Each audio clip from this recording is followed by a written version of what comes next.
Tonight, the raid heard round the world. The FBI searching former President Trump's Mar-a-Lago property in Florida. The former president sounds the alarm. We are a nation in decline.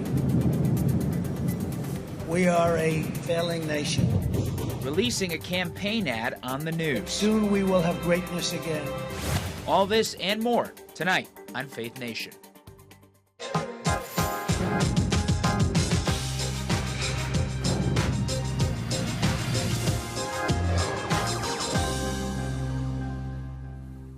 A surprise search at the home of the former commander-in-chief. Welcome to Faith Nation. I'm Abigail Robertson. An unprecedented day in American history for sure. From Washington, I'm Matt Gelka. A weaponization of the justice system. That's how former President Donald Trump is labeling Monday's FBI raid at Mar-a-Lago. The search reportedly related to documents Mr. Trump took with him when leaving the White House and marks an escalation in various investigations into events surrounding his presidency and its end. National security correspondent Caitlin Burke has been following this developing story and brings us more in tonight's top story. Caitlin. Matt, one day later, and here's what we know. The FBI search began Monday morning and lasted several hours. The former president was in New York City at the time, and after learning of the search, released a statement comparing the raid to Watergate. Legal experts are now calling on the Justice Department to explain the unprecedented move. The Justice Department needs to be very transparent about this. They need to release the search warrant, the supporting affidavit, so we can understand why they would engage in a raid like this. According to reports, the FBI's search warrant was related to improperly removed documents, some classified, from the White House. Legal expert Hans von Spakovsky with the Heritage Foundation says if that's the case, a raid was out of line. The National Archivist and potentially the Justice Department should have been negotiating with the president to have government lawyers and others go in to sort through the documents to find what else needed to be returned to the National Archive. In a statement, former President Trump called the search prosecutorial misconduct and a weaponization of the justice system. Trump and his allies have previously accused the FBI of being a tool of the Democrats out to get him. Spakovsky pointed out that back in 2016, Hillary Clinton's home was never raided when she was determined to have classified documents stored on a private email server. I mean, she even destroyed 33,000 emails because she claimed they were personal and not government, and yet the kind of actions that were taken against President Trump were not taken against her. To get a search warrant on a former president, Spakovsky says the order would have had to come from the top. There is no way that the FBI would proceed to even apply for a search warrant like this before a federal judge without getting the approval of Chris Wray, the director of the FBI, and the approval of Merrick Garland, the Attorney General. And I have a very tough time believing that they would not have informed the White House and President Joe Biden when they were taking an action like this that has never occurred in the entire history of the country. Former New York Governor Andrew Cuomo, a Democrat, also urging transparency, tweeting, quote, DOJ must immediately explain the reason for its raid, and it must be more than a search for inconsequential archives, or it will be viewed as a political tactic and undermine any future credible investigation and legitimacy of January 6 investigations. During today's White House briefing, Press Secretary Karine Jean-Pierre said President Biden was not briefed on the raid ahead of time. She stressed the Justice Department operates independently and said it would be inappropriate for the White House to comment on an ongoing investigation. No comment so far from the DOJ or FBI. Meanwhile, Republicans in Congress are calling for an investigation into both of them. Abigail, Matt? Thanks, Caitlin. Well, joining us now is Meredith McGraw, national political correspondent for Politico. Meredith, thank you so much for coming on Faith Nation tonight. Thanks for having me. I want to start by asking you, obviously there are so many unanswered questions right now about this raid, but what have you learned so far about what they were looking for? And was this about the classified material related to the National Archives case?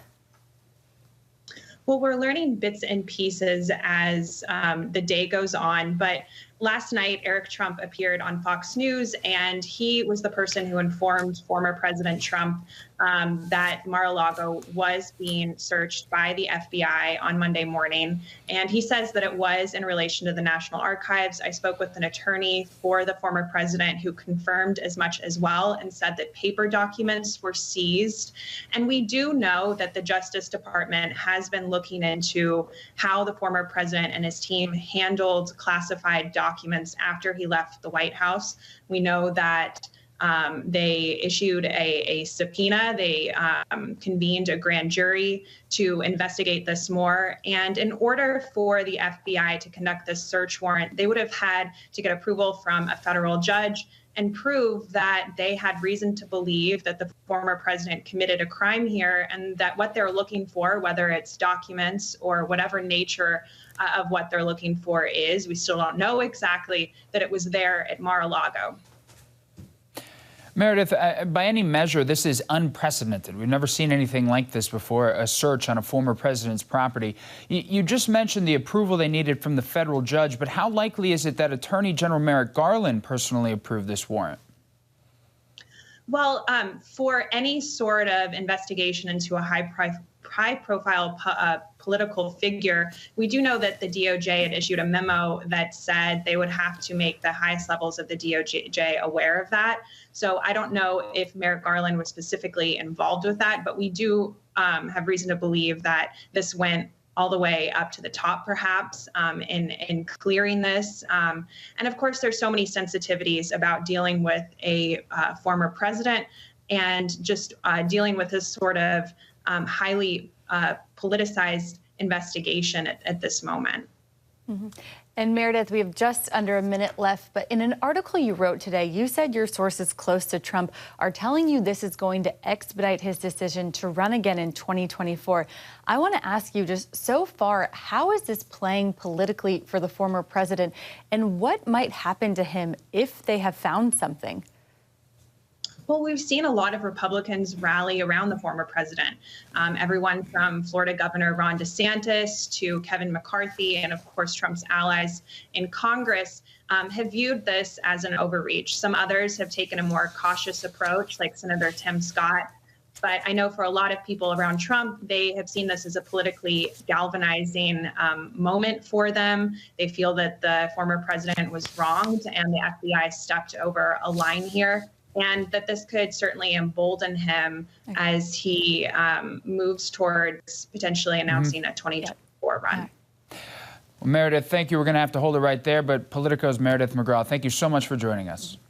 And former Vice President Mike Pence weighed in on the FBI search Tuesday via Twitter, with Pence tweeting, "I share the deep concern of millions of Americans over the unprecedented search of the personal residence of President Trump."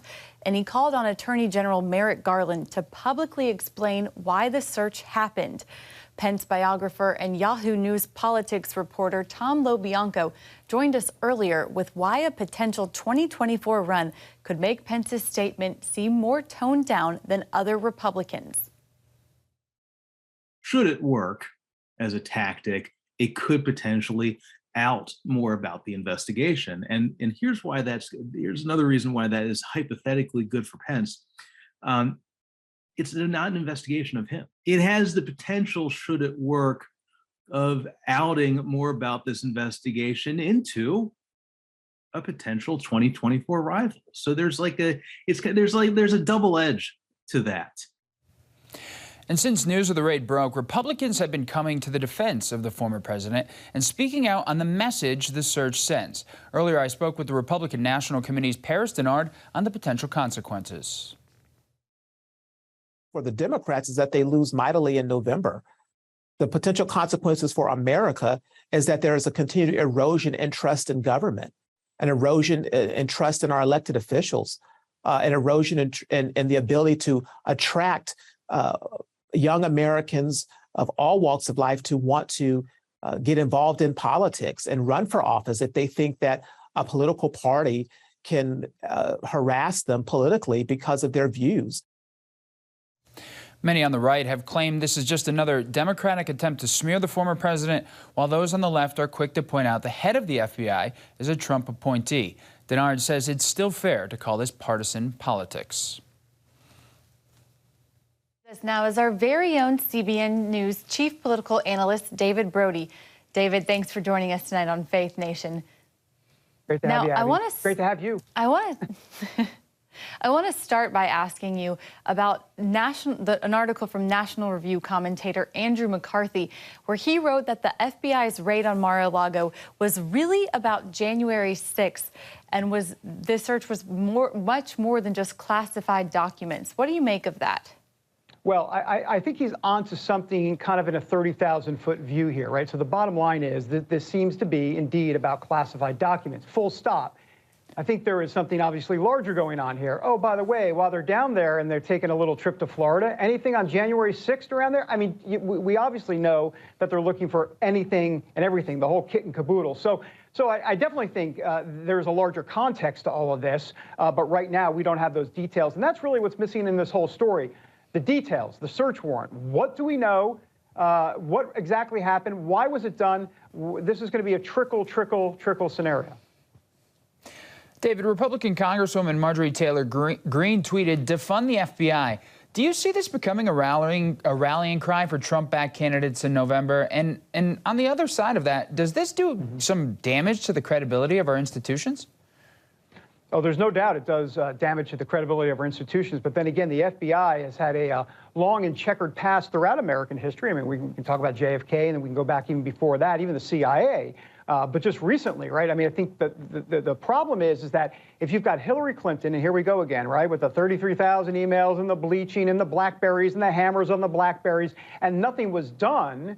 And I can throw in Hunter Biden and a lot of other situations there from the liberal standpoint. If nothing was done there, but all of a sudden you're raiding President Trump's private home in Florida, people are going to question, wait a minute, what's going on from an equal balance standpoint? So I think there's that. As for Marjorie Taylor Greene, I'm not sure if defund the FBI is necessarily going to be a rallying cry, but I just talked to her late this afternoon, and I asked her about some of the comments. She talked about a civil war. She said, look, I'm not calling for arms.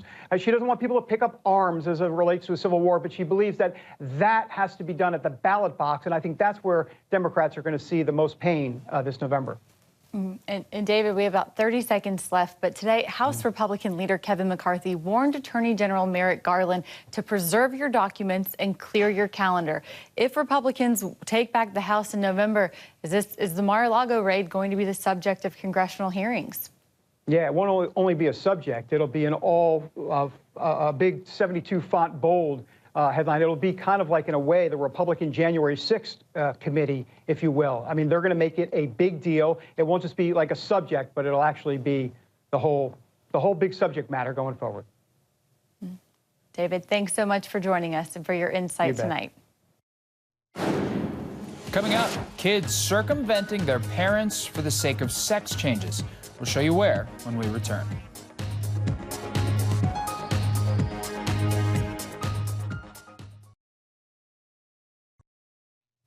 Welcome back. Some California lawmakers are leading an effort to become a sanctuary state for children seeking transgender medical treatment. As Heather Sells reports, such a bill could bypass parental permission, creating a destination for kids wanting to make permanent sex changes.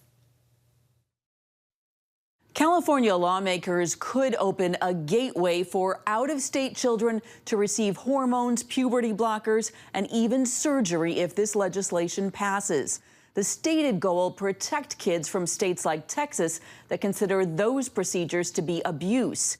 Critics counter this move would not only harm children, it would sever parents' rights. Any child who comes here for those services, their parents would be almost powerless to stop them. Jonathan Keller with the California Family Council says the bill would legally emancipate kids from other states. It would remove the ability of parents to come and rescue their kids. California State Senator Scott Wiener is the bill's sponsor. Parents are being threatened with criminalization. He says the bill is intended to provide a safe place for families who want hormones or surgery for their kids. These parents who are just trying to do right by their kids and accepting their kids for who they are. The state assembly's analysis, however, shows this legislation goes further. It provides that a California family court has temporary emergency jurisdiction if the child is present in this state and has been abandoned, or because the child has been unable to obtain gender-affirming health care. I'm Ted Hudako from During a hearing in Sacramento last month, parents stood in line in order to speak out against the bill. The 17-year-old who regrets getting puberty blockers and surgery testified that she felt pressure. I was medically transitioned from ages 13 to 16. And said professionals told her parents she could commit suicide unless they let her transition. Attorney Erin Friday calls the bill unconstitutional. It makes California the refuge for all children who want to get access to any type of gender interventions. No questions asked. Lawmakers in New York and Minnesota have introduced similar bills, and legislators in 16 other states plan to go the same route. The California effort does face a deadline. Lawmakers have until the end of August to make a decision on the bill. That's when their legislative session ends. Heather Sells, CBN News. Coming up, the meaning of the Magdala Stone, why the ancient discovery is so special when Faith Nation returns.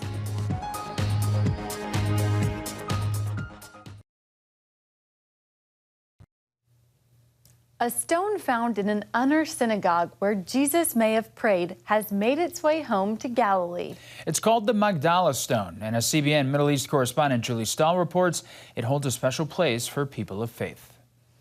1, 2, and 3. Deemed by experts as one of Israel's most important discoveries, the Magdala Stone spent years with the Israel Antiquities Authority, then went on an international tour with showings in New York and Rome. I myself, with some other workers here, put in the truck that remove it from the site. So I said, bye, see you soon, to the stone at the beginning of January 2010. To see the stone coming back today is a big joy. In 2009, archaeologists excavating here uncovered the original Magdala Stone. This replica stands in the exact location where they found it. The director of the Antiquities Authority at the time of the discovery, he came, he was looking around. He said, the Magdala Stone has to come back here because this synagogue without the stone is like a beheaded body. Known today as Migdal, Magdala was a city on the Sea of Galilee and known as the home of Mary Magdalene. In 2005, Father Juan Solana initiated the Magdala Project to highlight Jesus' ministry in the region and honor women of faith. They broke ground in 2009, and the center now includes an archaeological park, a chapel, and a hotel on the shores of the Sea of Galilee. When I was about to buy the land at the very beginning, I thought it cannot belong to the Catholic Church, but all Christians, because Magdala, as a hometown of Mary Magdalene, is a treasure for all Christians. But when we discovered the synagogue and the entire town of Magdala from the first century, said it belongs not to all Christians, but also to the Jewish people. Magdala Stone is an unicum. It's a unique object. It is an unknown collection of what I think to be Jewish symbolism, which symbolizes the temple in Jerusalem. Archaeologist Mordechai Aviam believes the stone held deep meaning for Jewish worshippers who couldn't make the weeks-long trek to Jerusalem and back. They looked at the stone, they felt Jerusalem and the temple and God in their hearts, and that's the meaning of this stone. My angle on Magdala are the people who come. So I'm always engaging the people who come, and really a cross-section of humanity comes here. And we say that the archaeology here is a crossroads of Jewish and Christian history, but that the spirit of Magdala is a crossroads for everybody. Father Kelly says he believes the return of the original stone will draw people like a magnet. Magdala is like an oasis of encounter. So here we have a great spirit of encounter, and I think this is going to give that further impulse because people will come and this will create conversation, dialogue, and quest for understanding. And that will be an opening to understanding the past and the present, and that's a pathway for the future. Julie Stahl, CBN News, Magdala, Israel. Coming up, a great historian earns his own place in history. The Legacy of David McCullough, next.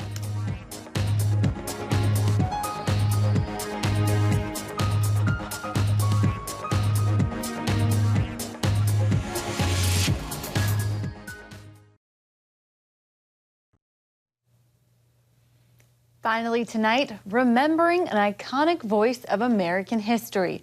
Pulitzer Prize-winning author David McCullough has passed away. He was 89 years old. In a career spanning more than 5 decades, McCullough's passion for the past took on many forms, from authoring presidential biographies of John Adams and Harry Truman to lending his voice to Ken Burns' Civil War documentary. McCullough was even on the big screen in the horse racing movie Seabiscuit. McCullough's fascination with American history inspired millions.